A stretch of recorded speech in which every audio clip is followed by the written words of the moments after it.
Adjustment politics ಇರ್ಬೋದು, ಅಭಿವೃದ್ಧಿ ವಿಚಾರ ಇರ್ಬೋದು, ಇದೆಲ್ಲದಕ್ಕೂ ಕೂಡ ಮತದಾರರು ಉತ್ತರನ ಕೊಡ್ತಾರೆ.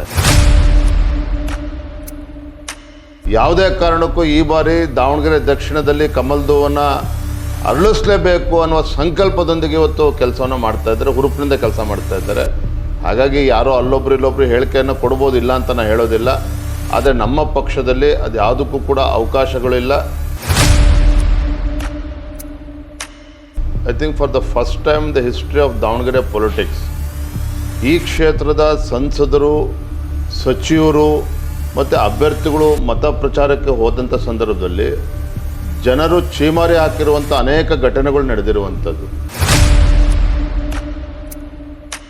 ಆಗರ್ಭ ಶ್ರೀಮಂತರಿಗಿಂತ ಒಬ್ಬ ಬಡವರು, ಜನಸಾಮಾನ್ಯ ಒಬ್ಬ ವ್ಯಕ್ತಿಗೆ ನಾವೇನೋ ಅಭ್ಯರ್ಥಿಯನ್ನಾಗಿ ಮಾಡಿದ್ದೇವೆ. ನಮಗೆ ಕೈಗೆ ಸಿಗತಕ್ಕಂಥ ಒಬ್ಬ ಅಭ್ಯರ್ಥಿ ನಮಗೆ ಶಾಸಕರು ಆಗಬೇಕು, ಆ ಭಾವನೆ ಇವತ್ತು ಈ ಕ್ಷೇತ್ರದ ಮತದಾರಲ್ಲೂ ಕೂಡ ಇದೆ. ಹಾಗಾಗಿ ಇವೆಲ್ಲವೂ ಕೂಡ ನಮಗೆ ಇವತ್ತು ವರದಾನ ಆಗ್ತದೆ. ಇವೆಲ್ಲವೂ ಕಾಂಗ್ರೆಸ್ನವರು ಅಪಪ್ರಚಾರಗಳನ್ನು ಮಾಡ್ತಾರೆ ಜಾತಿಗಳನ್ನು ಇಟ್ಕೊಂಡು. ಇವತ್ತು ಅದೊಂದು ಬಿಟ್ಟರೆ ಕಾಂಗ್ರೆಸ್ನವ್ರಿಗೆ ಇನ್ನೇನೂ ಕೂಡ ಅಸ್ತ್ರ ಇಲ್ಲ. ಏನೇ ಬಾಂಧವ್ಯ ಏನೇ ಇದ್ರೂ ಕೂಡ ಅದು ನಮಗೆ ಚುನಾವಣೆಗೆ ಅಡ್ಡ ಬರೋದಿಲ್ಲ. ನಮ್ಮ ಕಣ್ಮುಂದೆ ಇರ್ತಕ್ಕಂಥದ್ದು, ನಮ್ಮ ಮುಂದೆ ಇರ್ತಕ್ಕಂಥ ಒಂದೇ ಗುರಿ, ಕಾಂಗ್ರೆಸ್ ಪಕ್ಷವನ್ನು ಸೋಲಿಸಬೇಕು ಅನ್ನೋದಕ್ಕಿಂತ ಹೆಚ್ಚಾಗಿ ಭಾರತೀಯ ಜನತಾ ಪಾರ್ಟಿ ಗೆಲ್ಲಬೇಕು. They have been taken for granted by the Congress party. ಈ ಕಾಂಗ್ರೆಸ್ನವರು ಇನ್ನೇನು ಜನರ ಮುಂದೆ ಹೇಳಕ್ಕೆ ಸಾಧ್ಯ? ಕಳೆದ 3 ವರ್ಷದಲ್ಲಿ ಗ್ಯಾರಂಟಿಗಳ ಬಗ್ಗೆ ಮಾತನಾಡ್ತಿದ್ದಾರೆ ವಿನಃ ಕಳೆದ 3 ವರ್ಷದಲ್ಲಿ ಏನು ಅಭಿವೃದ್ಧಿ ಕೆಲಸ ಕಾರ್ಯಗಳನ್ನು ಮಾಡಿದ್ದಾರೆ? ಬಾಗಲಕೋಟೆಯಲ್ಲಿ ಹೋಗಿ ಮೆಡಿಕಲ್ ಕಾಲೇಜಿಗೆ ಗುದ್ಲಿ ಪೂಜೆ ಮಾಡ್ತಾರೆ. ಯಾಕೆ 3 ವರ್ಷ ನೆನಪಾಗ್ಲಿಲ್ವಾಗಾದ್ರೆ ಸಿದ್ದರಾಮಯ್ಯನವ್ರಿಗೆ? ಮೇಡಮ್, ಇವರು ನುಡಿದಂತೆ ನಡೆದಿರುವ ಸರ್ಕಾರವೇ ಆಗಿದ್ದರೆ, ಮುಖ್ಯಮಂತ್ರಿಗಳಾಗಿದ್ದರೆ ಈ ರೀತಿ ವಿಧಾನಸೌಧವನ್ನು ಕೂಡ ಮರೆತು, ಬೆಂಗಳೂರನ್ನು ಕೂಡ ಮರೆತು, ಅಲ್ಲಿ 8 ದಿನ ಬಾಗಲಕೋಟೆ, ಇಲ್ಲ 5 ದಿನ ದಾವಣಗೆರೆ, ಇಂಥ ಪರಿಸ್ಥಿತಿ ಯಾಕೆ, ದುರ್ಗತಿ ಯಾಕೆ ಮುಖ್ಯಮಂತ್ರಿ ಬರಬೇಕಾಗಿತ್ತು? ಗಲ್ಲಿ ಗಲ್ಲಿಗೆ ಇವತ್ತು ಲಿಕ್ಕರ್ ಲೈಸೆನ್ಸ್ ಕೊಡ್ತಾರೆ, ಇದೇ ಕಾಂಗ್ರೆಸ್ನವ್ರು ತಾನೆ, ಇದೇ ಸರ್ಕಾರ ತಾನೆ. ಅಂದರೆ ಒಂದು ಗೃಹಲಕ್ಷ್ಮಿಗೆ 2,000 ರೂಪಾಯಿ ಕೊಡ್ತಾ ಇದ್ದಾರೆ. ಅದೇ ಬಡ ಕುಟುಂಬದಿಂದ 10,000 ರೂಪಾಯಿ ಕಿತ್ಕೊಳ್ತಕ್ಕಂಥ ಕೆಲಸ ಇದೇ ಕಾಂಗ್ರೆಸ್ ಸರ್ಕಾರ ಮಾಡ್ತಾ ಇದೆ. 5 ಬೂತಿಗೆ ಒಬ್ಬ ಶಾಸಕರನ್ನು ಹಾಕ್ತಕ್ಕಂಥ ಪರಿಸ್ಥಿತಿ ಯಾಕೆ ಬರಬೇಕಾಗಿತ್ತು? ಸೂಟ್ಕೇಸ್ಗಳನ್ನು ತೆಗೆದುಕೊಂಡು ಕೂರ್ತಕ್ಕಂಥ ದುರ್ಗತಿ ಯಾಕೆ ಇವತ್ತು ಕಾಂಗ್ರೆಸ್ನಲ್ಲಿ ಬರಬೇಕಾಗಿತ್ತು? ನಮಸ್ಕಾರ, ನೀವು ನೋಡ್ತಾ ಇದ್ದೀರಾ ಸಭೆ ವಿತ್ ಸಭಾ. ದಾವಣಗೆರೆ ದಕ್ಷಿಣ ಸಿಕ್ಕಾಪಟ್ಟೆ ಕಾವು ಪಡ್ಕೊಳ್ತಾ ಇದೆ. ಒಂದು ಬಿರು ಬೇಸಿಗೆ, ಜೊತೆಗೆ ಉಪಚುನಾವಣೆ. ಹಾಗೆ ಬಾಗಲಕೋಟೆ ಏನು ಕಮ್ಮಿ ಆಗಿಲ್ಲ. ಇನ್ನು ಬಿಜೆಪಿಯ ವಿಚಾರಕ್ಕೆ ಬರೋದಾದರೆ, ಯಾವೆಲ್ಲ ವಿಚಾರಗಳನ್ನು ಇಟ್ಕೊಂಡು ಚುನಾವಣೆಗೆ ಹೋಗ್ತಾ ಇದ್ದಾರೆ ಅನ್ನೋದು ತುಂಬಾ ಮುಖ್ಯವಾಗುತ್ತೆ. ದಾವಣಗೆರೆ ದಕ್ಷಿಣವನ್ನು ನಾವು ಕನ್ಸಿಡರ್ ಮಾಡೋದಾದರೆ, ಈ ಹಿಂದೆ ಯಾವತ್ತೂ ಕಾಣದಂತಹ ಅಬ್ಬರ, ಆರ್ಭಟ, ರ್ಯಾಲಿ, ನಾಯಕರು ಎಲ್ಲರೂ ಕೂಡ ಇಲ್ಲಿ ನಮಗೆ ಕಾಣಿಸ್ತಾ ಇದ್ದಾರೆ. ಆ್ಯಕ್ಚುಲಿ ಬಿಜೆಪಿಯ ಚುನಾವಣಾ ವಿಷಯ ಏನು? ಬಿಜೆಪಿಯ ಹೋರಾಟ ಯಾರ ವಿರುದ್ಧ? ಇದೆಲ್ಲದಕ್ಕೆ ಸಂಬಂಧಪಟ್ಟಂತೆ ಮಾತನಾಡೋದಕ್ಕೆ ನನ್ನ ಜೊತೆಗೆ ಬಿಜೆಪಿಯ ರಾಜ್ಯಾಧ್ಯಕ್ಷರಾಗಿರುವಂತಹ BY ವಿಜೇಂದ್ರ ಅವರಿದ್ದಾರೆ. ಸರ್ ನಮಸ್ಕಾರ, ಕಾರ್ಯಕ್ರಮಕ್ಕೆ ಸ್ವಾಗತ. ಹೇಗಿದ್ದೀರಿ? Absolutely fine. ಯಾವಾಗ ಬಂದ್ರಿ ಬಾಗಲಕೋಟೆಯಿಂದ? ಬಾಗಲಕೋಟೆಯಿಂದ ಅಲ್ಲಿ ಒಂದು 4-5 ದಿನ ಪ್ರಚಾರವನ್ನು ಮುಗಿಸಿ ಕಳೆದ 4 ದಿನಗಳಿಂದ ದಾವಣಗೆರೆಯಲ್ಲಿದ್ದೇನೆ. ಓಕೆ, ದಾವಣಗೆರೆಯಲ್ಲಿ ಬಿಸಿಲು ಜಾಸ್ತಿ ಅನ್ನಿಸ್ತಿದೆಯಾ, ಚುನಾವಣಾ ಕಾವು ಜಾಸ್ತಿ ಅನ್ನಿಸ್ತಿದೆಯಾ? ಚುನಾವಣೆ ಕಾವು ಎರಡೂ ಕ್ಷೇತ್ರದಲ್ಲೂ ಕೂಡ ಭಾಳ ಬಿರುಸಾಗಿದೆ, Davanagere as well as Bagalkot. ಆದರೆ ಈ ಬಿಸಿಲಿನ ನಡುವೆಯೂ ಸಹ ನಮ್ಮ ಕಾರ್ಯಕರ್ತರ ವಿಶ್ವಾಸವನ್ನು ನೋಡಿದಾಗ ಇವ್ಯಾವೂ ಕೂಡ ನಮಗೆ ನೆನಪಾಗೋದಿಲ್ಲ. ನಿಮಗೆ ಚುನಾವಣಾ ವಸ್ತುವಾಗಿ ಈ ಬೈ ಎಲೆಕ್ಷನ್ನಲ್ಲಿ ಏನು ಅನ್ನಿಸ್ತಾ ಇದೆ? ಕಳೆದ ಬಾರಿ ನಡೆದಂಥ ಉಪಚುನಾವಣೆ ಸಂಡೂರು, ಶಿಗ್ಗಾವಿ ಹಾಗೂ ಚನ್ನಪಟ್ಟಣ ರಾಜ್ಯ ಸರ್ಕಾರದ ವೈಫಲ್ಯಗಳನ್ನು ಜನರಿಗೆ ಮನವರಿಕೆ ಮಾಡೋ ನಿಟ್ಟಲ್ಲಿ ನಾವು ವಿಫಲರಾಗಿದ್ವಿ.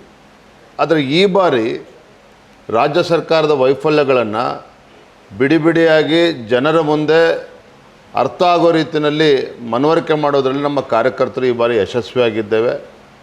ಹಾಗಾಗಿ ಎರಡೂ ಕ್ಷೇತ್ರದಲ್ಲಿ ಮತದಾರರು ಇವತ್ತು ಜಾಗೃತರಾಗಿದ್ದಾರೆ, ಬದಲಾವಣೆಯನ್ನು ಬಯಸ್ತಾ ಇದ್ದಾರೆ. ಓಕೆ, ನಾನು ಕಳೆದ 1.5 ತಿಂಗಳಿಂದ ಇಲ್ಲಿ ಓಡಾಡ್ತಾ ಇದ್ದೀನಿ ಸರ್. ನನಗೆ ಸ್ಪೆಷಲಿ ದಾವಣಗೆರೆಯಲ್ಲಿ ಚುನಾವಣಾ ವಿಷಯ ಅನಿಸಿದ್ದೇನು ಅಂತಂದರೆ, ಅಲ್ಪಸಂಖ್ಯಾತರ ಮತ ನಿರ್ಣಾಯಕ ಆಗಿರೋದ್ರಿಂದ ಅವರಿಗೆ ಒಂದು ಟಿಕೆಟ್ ಕೊಡಬೇಕಿತ್ತು, ಅವಕಾಶ ಕೊಡಬೇಕಾಗಿತ್ತು ಅನ್ನೋದು. ಮತ್ತೊಂದು ವಿಚಾರ ಏನು ಅಂತಂದರೆ, ದಾವಣಗೆರೆ ನಾರ್ತ್ ಡೆವಲಪ್ ಆದಂಗೆ ದಾವಣಗೆರೆ ಸೌತ್ ಡೆವಲಪ್ ಆಗಿಲ್ಲ ಅನ್ನುವಂತಹ ವಿಚಾರ ಕೂಡ ಒಂದು. ಮತ್ತೊಂದು ವಿಚಾರ ಏನು ಅಂತಂದರೆ, ಇಲ್ಲಿ ಅಡ್ಜಸ್ಟ್ಮೆಂಟ್ ಪಾಲಿಟಿಕ್ಸ್ ಆಗ್ತಾ ಇದೆ ಅನ್ನುವಂತಹ ವಿಚಾರ. ಸೊ 1 by 1 ನಾವು ಬರೋದಾದರೆ ಏನು ಹೇಳ್ತೀರಿ? ಅಲ್ಪಸಂಖ್ಯಾತರಿಗೆ ಅವಕಾಶ ಕೊಡಬೇಕಾಗಿತ್ತು ಅನ್ನೋದು. ಅಲ್ಪಸಂಖ್ಯಾತರಿಗೆ ಅವಕಾಶ ಕೊಡಬೇಕಿತ್ತೋ ಕೊಡಬಾರ್ದಿತ್ತೋ it the decision of the Congress party, ಅದಕ್ಕೆ ನಮಗೆ ಸಂಬಂಧ ಇಲ್ಲ. ಇನ್ನು ಎರಡನೇದಾಗಿ ಅಡ್ಜಸ್ಟ್ಮೆಂಟ್ ಪಾಲಿಟಿಕ್ಸ್ ಇರ್ಬೋದು, ಅಭಿವೃದ್ಧಿ ವಿಚಾರ ಇರ್ಬೋದು, ಇದೆಲ್ಲದಕ್ಕೂ ಕೂಡ ಮತದಾರರು ಉತ್ತರನ ಕೊಡ್ತಾರೆ. ನಾನು ಅಡ್ಜಸ್ಟ್ಮೆಂಟ್ ಪಾಲಿಟಿಕ್ಸ್ ನಾನು ಒಪ್ಕೊಳ್ಳೋದಿಲ್ಲ. ಯಾಕೆ ಅಂತ ಹೇಳಿದ್ರೆ, ನೀವು ಗ್ರೌಂಡಲ್ಲಿ ನಮ್ಮ ಕಾರ್ಯಕರ್ತರ ಶ್ರಮವನ್ನು ನೋಡಿದ್ರೆ ಗೊತ್ತಾಗ್ತದೆ. ಇವತ್ತು ನಮ್ಮ ಜಿಲ್ಲೆಯ ಎಲ್ಲ ಮುಖಂಡರುಗಳು ಕೂಡ ಈ ಚುನಾವಣೆಯನ್ನು ಬಹಳ ಸವಾಲಾಗಿ ಸ್ವೀಕಾರ ಮಾಡಿದ್ದಾರೆ. ಯಾವುದೇ ಕಾರಣಕ್ಕೂ ಈ ಬಾರಿ ದಾವಣಗೆರೆ ದಕ್ಷಿಣದಲ್ಲಿ ಕಮಲದ ಹೂವನ್ನು ಅರಳಿಸಲೇಬೇಕು ಅನ್ನುವ ಸಂಕಲ್ಪದೊಂದಿಗೆ ಇವತ್ತು ಕೆಲಸವನ್ನು ಮಾಡ್ತಾಯಿದ್ದಾರೆ, ಹುರುಪಿನಿಂದ ಕೆಲಸ ಮಾಡ್ತಾಯಿದ್ದಾರೆ. ಹಾಗಾಗಿ ಯಾರೋ ಅಲ್ಲೊಬ್ರು ಇಲ್ಲೊಬ್ರು ಹೇಳಿಕೆಯನ್ನು ಕೊಡ್ಬೋದು, ಇಲ್ಲ ಅಂತ ನಾನು ಹೇಳೋದಿಲ್ಲ. ಆದರೆ ನಮ್ಮ ಪಕ್ಷದಲ್ಲಿ ಅದು ಯಾವುದಕ್ಕೂ ಕೂಡ ಅವಕಾಶಗಳಿಲ್ಲ. ಈ ಬಾರಿ ಈ ಚುನಾವಣೆಯನ್ನು ಒಪ್ಕೊಳ್ತೇನೆ, ಕಳೆದ ಲೋಕಸಭಾ ಚುನಾವಣೆ ಕೆಲವು ಲೋಪಗಳು ಆಗಿತ್ತು ನಮ್ಮ ಕಡೆಯಿಂದ, ಆದರೆ ಎಲ್ಲವನ್ನೂ ಕೂಡ ಸರಿಪಡಿಸ್ಕೊಂಡು ಈ ಒಂದು ಉಪಚುನಾವಣೆಯನ್ನು ಸವಾಲಾಗಿ ಸ್ವೀಕಾರ ಮಾಡಿದ್ದೇವೆ. ನಮ್ಮ ಕಾರ್ಯಕರ್ತರು ಹಗಲು ರಾತ್ರಿ ಶ್ರಮನ ಹಾಕ್ತಾ ಇದ್ದಾರೆ. ಓಕೆ, ದಾವಣಗೆರೆ ದಕ್ಷಿಣ ಈ ಹಿಂದೆ ಕಾಣದಂತಹ ನಾಯಕರ ಫೇಸ್ಗಳನ್ನು ಈ ಬೈ ಎಲೆಕ್ಷನ್ನಲ್ಲಿ ನೋಡ್ತಾ ಇದೆ. ಅದೇ ರೀತಿಯಾಗಿ ತುಂಬ ಆಶ್ಚರ್ಯಕರ ಘಟನೆಗಳಿಗೂ ಕೂಡ ಸಾಕ್ಷಿಯಾಗಿದೆ. ಒಂದಿಷ್ಟು ಅಲ್ಪಸಂಖ್ಯಾತರು ಕಾಂಗ್ರೆಸ್ಸನ್ನು ತೊರೆದು BJPಯನ್ನು ಜಾಯಿನ್ ಆಗಿರೋದು, ಅಥವಾ BJPಯ ಅಭ್ಯರ್ಥಿ ಹೋದಂತಹ ಸಂದರ್ಭದಲ್ಲಿ ಅವರಿಗೆ ಉಡಿ ತುಂಬುವಂತಹ ಕೆಲಸ ಆಗಿರೋದು, ಇದೆಲ್ಲ ನೋಡಿದ್ರೆ ನಿಮ್ಗೆ ಏನು ಅನಿಸುತ್ತೆ? ಮತ್ತೊಂದು ವಿಚಾರ ನೀವು ಮರ್ತ್ರಿ. I think for the first time the history of Davanagere politics, ಈ ಕ್ಷೇತ್ರದ ಸಂಸದರು, ಸಚಿವರು ಮತ್ತು ಅಭ್ಯರ್ಥಿಗಳು ಮತ ಪ್ರಚಾರಕ್ಕೆ ಹೋದಂಥ ಸಂದರ್ಭದಲ್ಲಿ ಜನರು ಚೀಮಾರಿ ಹಾಕಿರುವಂಥ ಅನೇಕ ಘಟನೆಗಳು ನಡೆದಿರುವಂಥದ್ದು. ಹಾಗಾಗಿ ಇದೆಲ್ಲೋ ಒಂದು ಕಡೆ ಜನ ಇವತ್ತು ಬೇಸತ್ತಿದ್ದಾರೆ. ಇವತ್ತು ಆಗರ್ಭ ಶ್ರೀಮಂತರಿಗಿಂತ ಒಬ್ಬ ಬಡವರು, ಜನಸಾಮಾನ್ಯ ಒಬ್ಬ ವ್ಯಕ್ತಿಗೆ ನಾವೇನೋ ಅಭ್ಯರ್ಥಿಯನ್ನಾಗಿ ಮಾಡಿದ್ದೇವೆ. ನಮಗೆ ಕೈಗೆ ಸಿಗತಕ್ಕಂಥ ಒಬ್ಬ ಅಭ್ಯರ್ಥಿ ನಮ್ಮ ಶಾಸಕರು ಆಗಬೇಕು, ಆ ಭಾವನೆ ಇವತ್ತು ಈ ಕ್ಷೇತ್ರದ ಮತದಾರಲ್ಲೂ ಕೂಡ ಇದೆ. ಹಾಗಾಗಿ ಇವೆಲ್ಲವೂ ಕೂಡ ನಮಗೆ ಇವತ್ತು ವರದಾನ ಆಗ್ತದೆ ಇವೆಲ್ಲವೂ ಕೂಡ. ಓಕೆ, ಲಿಂಗಾಯತ ಕ್ಯಾಂಡಿಡೇಟ್ನ BJP ಏನಾದರೂ ಅನೌನ್ಸ್ ಮಾಡಿದ್ದಿದ್ರೆ ಲಿಂಗಾಯತ ಸಮುದಾಯದ ಓಟ್ಸ್ ಎಲ್ಲ BJP ಅಭ್ಯರ್ಥಿಗೆ ಬೀಳ್ತಾ ಇತ್ತು ಅನ್ನುವಂತಹ ಮಾತು ಕೂಡ ರಾಜಕೀಯ ವಿಶ್ಲೇಷಕರು ಮಾಡ್ತಾ ಇದ್ದಾರೆ. ಸೊ ಏನಂತೀರಿ? ನೋಡಿ madam, as far as BJP is concern, ಇವತ್ತು ರಾಜ್ಯದಲ್ಲಿ ನೀವು ಯಡಿಯೂರಪ್ಪನವರ ರಾಜಕಾರಣವನ್ನು ಕೂಡ ತಾವು ನೋಡಿದ್ದೀರಿ. ಎಲ್ಲ ಸಮಾಜ, ಎಲ್ಲ ವರ್ಗದ ಜನರನ್ನ ವಿಶ್ವಾಸಕ್ಕೆ ತೆಗೆದುಕೊಂಡು ಹೋಗೋದಲ್ಲಿ ಯಡಿಯೂರಪ್ಪನವರು ಯಶಸ್ವಿಯಾಗಿದ್ದರು. ಯಡಿಯೂರಪ್ಪನವರು ಅಂತ ಹೇಳಿದ್ರೆ ರೈತ ನಾಯಕ ಅಂತ ಹೇಳ್ತಾರೆ ಹೊರತು ವೀರಶೈವ ಲಿಂಗಾಯತ ನಾಯಕ ಅಂತೇಳಿ ಯಾರೂ ಕೂಡ ಹೇಳೋದಿಲ್ಲ. ಇವತ್ತು ನಾವು ಕೂಡ ಭಾರತೀಯ ಜನತಾ ಪಾರ್ಟಿ ನಮ್ಮೆಲ್ಲ ನಾಯಕರುಗಳು ಕೂಡ ಯಾವುದೇ ಒಂದು ಜಾತಿಗೆ ಸೀಮಿತ ಆಗದೇ ಎಲ್ಲ ಸಮಾಜ, ಎಲ್ಲ ವರ್ಗದ ಜನರನ್ನ ವಿಶ್ವಾಸಕ್ಕೆ ತೆಗೆದುಕೊಂಡು ಹೋಗ್ತಕ್ಕಂಥ ನಿಟ್ಟಿನಲ್ಲಿ ನಾವು ಯಶಸ್ಸು ಆಗ್ತಾ ಇದ್ದೇವೆ. ನಾನು ಒಂದು ಮಾತನ್ನು ತಮ್ಮ ಮೂಲಕ ಇವತ್ತು ನೇರವಾಗಿ ಹೇಳ್ತೇನೆ.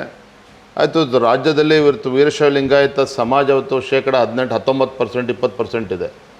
ಆದರೆ ಯಾವುದೊಂದು ಜಾತಿ ಆಧಾರದ ಮೇಲೆ ಯಾವುದೋ ಒಂದೇ ಸಮಾಜದ ಮತದಿಂದ ನಾವು ಪಕ್ಷ ಅಧಿಕಾರಕ್ಕೆ ಬರ್ತದೆ ಅಂತ ಹೇಳಿದ್ರೆ ಅದು ಪ್ರಜಾಪ್ರಭುತ್ವ ವಿರೋಧಿ, ಪ್ರಜಾಪ್ರಭುತ್ವಕ್ಕೆ ಪೂರಕವಾಗಿರ್ತಕ್ಕಂಥ ಇದಲ್ಲ. ಆದರೆ ನನಗೆ ಹೆಮ್ಮೆ ಇದೆ, ನಾನು ಕೂಡ ಇವತ್ತು ವೀರಶೈವ ಲಿಂಗಾಯತ ಸಮಾಜದಲ್ಲಿ ಹುಟ್ಟಿದ್ದೇನೆ ಅಂತಕ್ಕಂಥ ಹೆಮ್ಮೆ ಇದೆ. ಅದೊಬ್ಬ ರಾಜ್ಯದ ಅಧ್ಯಕ್ಷನಾಗಿ ಅಥವಾ ಜನಪ್ರತಿನಿಧಿಯಾಗಿ ಎಲ್ಲ ಸಮಾಜದ ಜನರನ್ನು ಒಟ್ಟಿಗೆ ತೆಗೆದುಕೊಂಡು ಹೋಗ್ತಕ್ಕಂಥ ಕರ್ತವ್ಯ ಕೂಡ ನಮ್ಮ ಮೇಲಿದೆ. ವಿಶೇಷವಾಗಿ ದಾವಣಗೆರೆ ಬಗ್ಗೆ ತಾವು ಉಲ್ಲೇಖ ಮಾಡ್ತಾ ಇದ್ದೀರಿ. ಇವತ್ತು ವೀರಶೈವ ಲಿಂಗಾಯತ ಇಬ್ಬಾಗ ಆಗುತ್ತೆ, ಖಂಡಿತ ಎಲ್ಲ. ವೀರಶೈವ ಲಿಂಗಾಯತ ಸಮಾಜ ಇರ್ಬೋದು, ಪರಿಶಿಷ್ಟ ಜಾತಿ, ಪರಿಶಿಷ್ಟ ಪಂಗಡಗಳು, ಹಿಂದುಳಿದ ವರ್ಗಗಳು ಈ ಬಾರಿ ಅತಿ ಹೆಚ್ಚು consultation in the favour of ಭಾರತೀಯ ಜನತಾ ಪಾರ್ಟಿ. ಹಾಗಾಗಿ ಇದು ಯಾವುದೂ ಕೂಡ ಕಾಂಗ್ರೆಸ್ನವ್ರು ಅಪಪ್ರಚಾರಗಳನ್ನು ಮಾಡ್ತಾರೆ ಜಾತಿಗಳನ್ನು ಇಟ್ಕೊಂಡು. ಇವತ್ತು ಅದೊಂದು ಬಿಟ್ಟರೆ ಕಾಂಗ್ರೆಸ್ನವ್ರಿಗೆ ಇನ್ನೇನೂ ಕೂಡ ಅಸ್ತ್ರ ಇಲ್ಲ. ಹಾಗಾಗಿ ಆ ರೀತಿ ಮಾತನಾಡ್ತಾರೆ. ಇದು ಯಾವ ಕೂಡ ಸತ್ಯಕ್ಕೆ ದೂರವಾಗಿರುತ್ತಂತ. ಓಕೆ, ಶಾಮನೂರ್ ಕುಟುಂಬದ ಜೊತೆ ನಿಮ್ಮ ತಂದೆಯವರ ಬಾಂಧವ್ಯ ಆಗಿರಬಹುದು, ನಿಮ್ಮ ಫ್ಯಾಮಿಲಿ ಬಾಂಧವ್ಯ ಆಗಿರಬಹುದು, ತುಂಬ ಅನ್ಯೋನ್ಯವಾಗಿದೆ. ಸೊ ಇಲ್ಲಿ ನೋಡಿದರೆ ಪಾಲಿಟಿಕ್ಸ್ ಮಾಡಬೇಕಾಗಿದೆ. ಇದನ್ನು ಹೇಗೆ ನೀವು ತಗೊಳ್ತೀರಿ?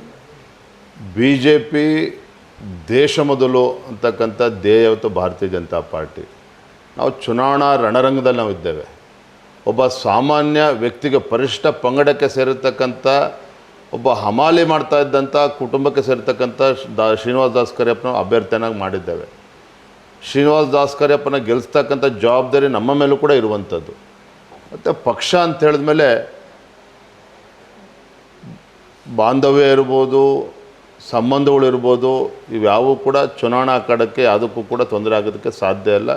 ಯಡಿಯೂರಪ್ಪ ಜೀವನದಕ್ಕೂ ಕೂಡ ಈ ರಾಜಕಾರಣವನ್ನು ಮಾಡ್ಕೊಂಡು ಬಂದಿದ್ದಾರೆ. ಯಾವತ್ತೂ ಕೂಡ ಕಾಂಪ್ರಮೈಸ್ ಪೊಲಿಟಿಕ್ಸ್ ಯಾವತ್ತೂ ಕೂಡ ಮಾಡ್ಕೊಂಡಿಲ್ಲ. ಹಾಗಾಗಿ ಇವತ್ತು ದಾವಣಗೆರೆ ತಾವೇ ನೋಡಿದಿರಿ, ಯಡಿಯೂರಪ್ಪನವರು ಇವತ್ತು 83-84 ವರ್ಷ, ಅದ್ರ ನಡುವೆನೂ ಕೂಡ ಈ ಉರಿ ಬಿಸಿಲಲ್ಲೂ ಕೂಡ ದಾವಣಗೆರೆಗೆ ಬಂದು 3 ದಿನಗಳು ಇದ್ದರು. ಬಾಗಲಕೋಟೆಲ್ಲೂ ಕೂಡ 3 ದಿನದಿಂದ ಇದ್ದಾರೆ. ನಾನು ಕೂಡ ರಾಜ್ಯದ ಅಧ್ಯಕ್ಷನಾಗಿ 4 ದಿನದಿಂದ ದಾವಣಗೆರೆಲ್ಲೇ ಇದ್ದೇನೆ. ಹಾಗಾಗಿ ಅವೇ ಏನೇ ಬಾಂಧವ್ಯ ಏನೇ ಇದ್ದರೂ ಕೂಡ ಅದು ನಮಗೆ ಚುನಾವಣೆಗೆ ಅಡ್ಡ ಬರೋದಿಲ್ಲ. ನಮ್ಮ ಕಣ್ಮುಂದೆ ಇರ್ತಕ್ಕಂಥದ್ದು, ನಮ್ಮ ಮುಂದೆ ಇರ್ತಕ್ಕಂಥ ಒಂದೇ ಗುರಿ, ಕಾಂಗ್ರೆಸ್ ಪಕ್ಷವನ್ನು ಸೋಲಿಸಬೇಕು ಅನ್ನೋದಕ್ಕಿಂತ ಹೆಚ್ಚಾಗಿ ಭಾರತೀಯ ಜನತಾ ಪಾರ್ಟಿ ಗೆಲ್ಲಬೇಕು, ಈ ಒಂದು ಉತ್ಸಾಹದಿಂದ ನಾವು ಕೆಲಸ ಮಾಡ್ತಾ ಇದ್ದೇವೆ. ಓಕೆ, ನಿಮಗೆ ಚಾಲೆಂಜಿಂಗ್ ಅನ್ನಿಸ್ತಾ ಇದೆಯಾ ಈ ಕ್ಷೇತ್ರ? ಖಂಡಿತ. ಯಾವುದೇ ಚುನಾವಣೆ ಇರಲಿ, ಉಪಚುನಾವಣೆ ಇರಲಿ, ಎಲ್ಲವೂ ಕೂಡ ಸವಾಲುಗಳೇ. ಅದರಲ್ಲೂ ಕೂಡ ಇಂಥ ಅತಿ ಹೆಚ್ಚು ಅಲ್ಪಸಂಖ್ಯಾತರಿರ್ತಕ್ಕಂಥ ಕಾಂಗ್ರೆಸ್ ಪಕ್ಷದ ಭದ್ರಕೋಟೆ ಅಂತ ನಾವೇನು ಕರಿತೇವೆ, ಯಾವತ್ತೂ ಕೂಡ ಬೇಯಿಸೋದಕ್ಕೆ ಸಾಧ್ಯ ಆಗಿಲ್ಲ. ಹಾಗಾಗಿ definitely it one of the toughest challenge, but I am confident that BJP will get through. Okay, ನೀವು ಈಗ ತಾನೇ ಉಲ್ಲೇಖ ಮಾಡಿದ್ರಿ ಅಲ್ಪಸಂಖ್ಯಾತರು ಅಂತ. ಬೇರೆ ಬೇರೆ ನಾಯಕರು ಕೂಡ ಹೇಳ್ತಿದ್ದಾರೆ, ಅವರು ಜಾಸ್ತಿ ಪ್ರಮಾಣದಲ್ಲಿ ಇರೋದ್ರಿಂದ, 80,000ಕ್ಕೂ ಅಧಿಕ ವೋಟರ್ಸ್ ಇರೋದ್ರಿಂದ ಅವ್ರಿಗೊಂದು ಅವಕಾಶ ಮಾಡಿಕೊಡ್ಬೇಕಾಗಿತ್ತು, ಸಾಮಾಜಿಕ ನ್ಯಾಯದ ಬಗ್ಗೆ ಕಾಂಗ್ರೆಸ್ ಮಾತಾಡುತ್ತೆ ಅನ್ನೋದು. ಬಟ್ BJP ಅವರು ಕೂಡ ಅವಕಾಶ ಮಾಡಿಕೊಡ್ಬೋದಾಗಿತ್ತಲ್ಲ ಸರ್? ನೋಡ್ರಿ, ಚುನಾವಣೆ ಅಂದಮೇಲೆ ನಮಗೆ ಗೆಲ್ಲೋದಕ್ಕೆ ಯಾರು ಹೆಚ್ಚು ಅವಕಾಶ ಇದೆ ಅಂಥ ವ್ಯಕ್ತಿಗಳು ನಾವು ಚುನಾವಣೆಯಲ್ಲಿ ಅವಕಾಶ ಮಾಡಿಕೊಡ್ತೇವೆ. But coming back to minorities, Abdul Kalam ಅಂತಕ್ಕಂಥ ಒಬ್ಬ ಶ್ರೇಷ್ಠ ವ್ಯಕ್ತಿಯನ್ನು ಈ ದೇಶದ ರಾಷ್ಟ್ರಪತಿ ಸ್ಥಾನಕ್ಕೆ ದೇಶದ ಮೊದಲ ಪ್ರಜೆ ಆ ಸ್ಥಾನಕ್ಕೆ ತಂದಿರತಕ್ಕಂಥದ್ದು ಭಾರತೀಯ ಜನತಾ ಪಾರ್ಟಿ, ಅಟಲ್ ಬಿಹಾರಿ ವಾಜಪೇಯಿರವರು. ಯಡಿಯೂರಪ್ಪನವರು ರಾಜ್ಯದ ಮುಖ್ಯಮಂತ್ರಿಗಳಾಗಿದ್ದಾಗ ಹಜ್ ಭವನಕ್ಕೆ ಅನುದಾನವನ್ನು ನೀಡಿರ್ತಕ್ಕಂಥದ್ದು ಯಡಿಯೂರಪ್ಪನವರು. ಬೆಂಗಳೂರಿನಲ್ಲಿ ಹಜ್ ಭವನ 100 ಕೋಟಿ ಖರ್ಚು ಮಾಡಿ ಹಜ್ ಭವನನ್ನು ಕಟ್ಸ್ಕೊಟ್ರು. ಹಾಗಾಗಿ ನಾನು ಏನು ಹೇಳಿದು ಕೊಟ್ಟಿದ್ದೇನೆ ಅಂತ ಹೇಳಿದ್ರೆ, ಇವತ್ತು ಅಲ್ಪಸಂಖ್ಯಾತರನ್ನು ಓಲೈಕೆ ಮಾಡುವಂಥ ರಾಜಕಾರಣ ಇವತ್ತು ಕಾಂಗ್ರೆಸ್ ಪಕ್ಷ ಮಾಡ್ತಾ ಇದೆ. ಎಲ್ಲೋ ಒಂದು ಕಡೆ ಅಲ್ಪಸಂಖ್ಯಾತರಿಗೆ ಅನಿಸಿದೆ they have been taken for granted by the Congress party. ನಮ್ಮನ್ನು ವೋಟ್ ಬ್ಯಾಂಕ್ ಆಗಿ ನಮ್ಮನ್ನು ದುರ್ಬಳಕೆ ಮಾಡ್ಕೊಳ್ತಾ ಇದ್ದಾರೆ ವಿನಃ ಇವರು ಕಾಂಗ್ರೆಸ್ನವ್ರಿಗೆ ನಮ್ಮ ಬಗ್ಗೆ ಯಾವುದೊಂದು ಕಾಳಜಿ ಇಲ್ಲ ಅನ್ನುವ ಅರಿವು ಈಗ ಪ್ರಾರಂಭ ಆಗಿದೆ ಆ ಸಮುದಾಯದಲ್ಲಿ. ಇವೆಲ್ಲವೂ ಕೂಡ ನಮಗೆ ವರದಾನ ಆಗ್ತದೆ. ನಾನು ಇನ್ನೊಂದು ಅಬ್ಸರ್ವ್ ಮಾಡಿದ್ದೆ ವಿಜಯೇಂದ್ರ ಸರ್, BJP ಅವರು ದಕ್ಷಿಣಕ್ಕೆ ಏನೇನು ಬೇಕು ಅನ್ನೋದ್ರ ಮೇಲೆ ಚುನಾವಣಾ ಪ್ರಚಾರವನ್ನ ಮಾಡ್ತಾ ಇದ್ದಾರೆ. ಆದರೆ ಅದೇ ಕಾಂಗ್ರೆಸ್ ನಾಯಕರ ರ್ಯಾಲಿಯನ್ನ ಗಮನಿಸಿದ್ರೆ ಖಮೈನಿ ಸಾವು ಇಲ್ಲಿ ಪ್ರಸ್ತಾಪವಾಗ್ತಾ ಇದೆ, ಅಮೆರಿಕ ಪ್ರಸ್ತಾಪವಾಗ್ತಾ ಇದೆ, ಇಲ್ಲಿ ಇರಾನ್ ಪ್ರಸ್ತಾಪವಾಗ್ತಾ ಇದೆ, ಮೋದಿ ಅನ್ನುವಂಥ ವಿಚಾರ ಪ್ರಸ್ತಾಪವಾಗ್ತಾ ಇದೆ. ಡಿಸ್ಟರ್ಬ್ ಆಗಿದ್ದಾರೆ ಅವರು ಅಂತ ಅನ್ಸುತ್ತಾ ನಿಮಗೆ? ಅಲ್ಲರಿ, ನೀವು ದಯವಿಟ್ಟು ಅರ್ಥ ಮಾಡ್ಕೊಳ್ಳಿ, ಈ ಕಾಂಗ್ರೆಸ್ನವರು ಇನ್ನೇನು ಜನರ ಮುಂದೆ ಹೇಳಕ್ಕೆ ಸಾಧ್ಯ? ಕಳೆದ 3 ವರ್ಷದಲ್ಲಿ ಗ್ಯಾರಂಟಿಗಳ ಬಗ್ಗೆ ಮಾತನಾಡ್ತಿದ್ದಾರೆ ವಿನಃ ಕಳೆದ 3 ವರ್ಷದಲ್ಲಿ ಏನು ಅಭಿವೃದ್ಧಿ ಕೆಲಸ ಕಾರ್ಯಗಳನ್ನು ಮಾಡಿದ್ದಾರೆ. ಪಾಪ ನೋಡಿ, ಮೊನ್ನೆ ಮುಖ್ಯಮಂತ್ರಿಗಳು ಅವ್ರು ನೋಡಿದ್ರೆ ಅಯ್ಯೋ ಪಾಪ ಅನ್ನಿಸ್ತದೆ. ಬಾಗಲಕೋಟೆನಲ್ಲಿ 3 ವರ್ಷ ಆದಮೇಲೆ ಉಪಚುನಾವಣೆ, ಬಾಗಲಕೋಟೆಯಲ್ಲಿ ನಾಳೆ ಮತದಾನ ಆಗ್ತದೆ, ಡಿಕ್ಲೇರ್ ಆಗುತ್ತೆ ಚುನಾವಣೆ ಅನ್ನೋ ಸಂದರ್ಭದಲ್ಲಿ ಬಾಗಲಕೋಟೆಲ್ಲಿ ಹೋಗಿ ಮೆಡಿಕಲ್ ಕಾಲೇಜಿಗೆ ಗುದ್ಲಿ ಪೂಜೆ ಮಾಡ್ತಾರೆ. ಯಾಕೆ 3 ವರ್ಷ ನೆನಪಾಗಲಿಲ್ವಾಗಾದರೆ ಸಿದ್ದರಾಮಯ್ಯನವ್ರಿಗೆ? ಯಾವುದೇ ಒಂದು ಅಭಿವೃದ್ಧಿ ಕಾರ್ಯಕ್ರಮಗಳನ್ನು ಯೋಜನೆಯನ್ನು ಕೊಡೋದಕ್ಕೆ ಸಾಧ್ಯ ಇಲ್ಲ. ಇನ್ನು ಗ್ಯಾರಂಟಿ ಬಗ್ಗೆ ನಾನು ಮಾತನಾಡ್ತೇನೆ ಒಂದು 30 ಸೆಕೆಂಡ್. ಇವತ್ತು ಗೃಹಲಕ್ಷ್ಮಿ ಬಗ್ಗೆ ಮಾತನಾಡ್ತಾರೆ ಮುಖ್ಯಮಂತ್ರಿಗಳು, ಸಚಿವರುಗಳು. ಇವತ್ತು 2,000 ರೂಪಾಯಿನ ಮಹಿಳೆಗೇನೋ ಕೊಡ್ತಾ ಇದ್ದಾರೆ ಒಂದು ಕುಟುಂಬಕ್ಕೆ. ಆದರೆ ಮತ್ತೊಂದು ಕಡೆ ಗೃಹಲಕ್ಷ್ಮಿಗೆ ಹಣ ಕ್ರೋಢೀಕರಿಸೋದಕ್ಕೆ ಸಾಧ್ಯ ಆಗ್ತಾಯಿಲ್ಲ, ಬೊಕ್ಕಸಕ್ಕೆ ಹಣ ಇಲ್ಲ ಅಂಥೇಳಿ ಅಬಕಾರಿ ಇಲಾಖೆ 45,000 ಕೋಟಿ ಟಾರ್ಗೆಟನ್ನು ಏರಿಸಿ ಗಲ್ಲಿಗೆ ಇವತ್ತು ಲಿಕ್ಕರ್ ಲೈಸೆನ್ಸ್ ಕೊಡ್ತಾರೆ. ಇದೆ ಕಾಂಗ್ರೆಸ್ನವ್ರು ತಾನೆ, ಇದೇ ಸರ್ಕಾರ ತಾನೆ. ಅಂದರೆ ಒಂದು ಗೃಹಲಕ್ಷ್ಮಿಗೆ 2,000 ರೂಪಾಯಿ ಕೊಡ್ತಾ ಇದ್ದಾರೆ, ಅದೇ ಬಡ ಕುಟುಂಬದಿಂದ 10,000 ರೂಪಾಯಿ ಕಿತ್ಕೊಳ್ತಕ್ಕಂಥ ಕೆಲಸ ಇದೇ ಕಾಂಗ್ರೆಸ್ ಸರ್ಕಾರ ಮಾಡ್ತಾ ಇದೆ.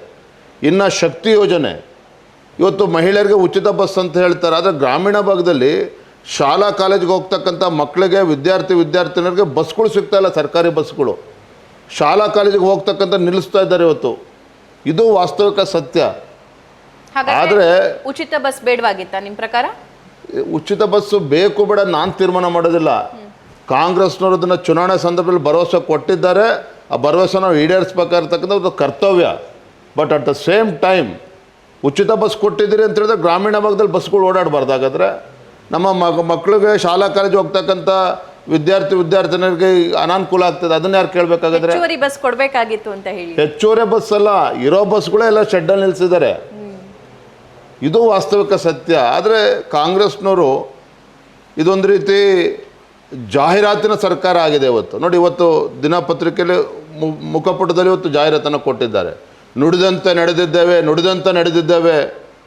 ಮೇಡಮ್, ಇವರು ನುಡಿದಂತೆ ನಡೆದಿರುವ ಸರ್ಕಾರವೇ ಆಗಿದ್ದರೆ, ಮುಖ್ಯಮಂತ್ರಿಗಳಾಗಿದ್ದರೆ ಈ ರೀತಿ ವಿಧಾನಸೌಧವನ್ನು ಕೂಡ ಮರೆತು, ಬೆಂಗಳೂರನ್ನು ಕೂಡ ಮರೆತು, ಅಲ್ಲಿ 8 ದಿನ ಬಾಗಲಕೋಟೆ, ಇಲ್ಲ 5 ದಿನ ದಾವಣಗೆರೆ, ಇಂಥ ಪರಿಸ್ಥಿತಿ ಯಾಕೆ, ದುರ್ಗತಿ ಯಾಕೆ ಮುಖ್ಯಮಂತ್ರಿ ಬರಬೇಕಾಗಿತ್ತು? ಸಚಿವ ಸಂಪುಟ ಸದಸ್ಯರು ಎಲ್ಲರೂ ಕೂಡ ಅಲ್ಲಿ 15 ಜನ, ಇಲ್ಲಿ 15 ಜನ ಬಂದು ಕೂರ್ತಕ್ಕಂಥ ಪರಿಸ್ಥಿತಿ ಯಾಕೆ ಬರಬೇಕಾಗಿತ್ತು? 5 ಬೂತಿಗೆ ಒಬ್ಬ ಶಾಸಕರನ್ನು ಹಾಕ್ತಕ್ಕಂಥ ಪರಿಸ್ಥಿತಿ ಯಾಕೆ ಬರಬೇಕಾಗಿತ್ತು? ಸೂಟ್ಕೇಸ್ಗಳನ್ನು ತೆಗೆದುಕೊಂಡು ಕೂರ್ತಕ್ಕಂಥ ದುರ್ಗತಿ ಯಾಕೆ ಇವತ್ತು ಕಾಂಗ್ರೆಸ್ನಲ್ಲಿ ಬರಬೇಕಾಗಿತ್ತು?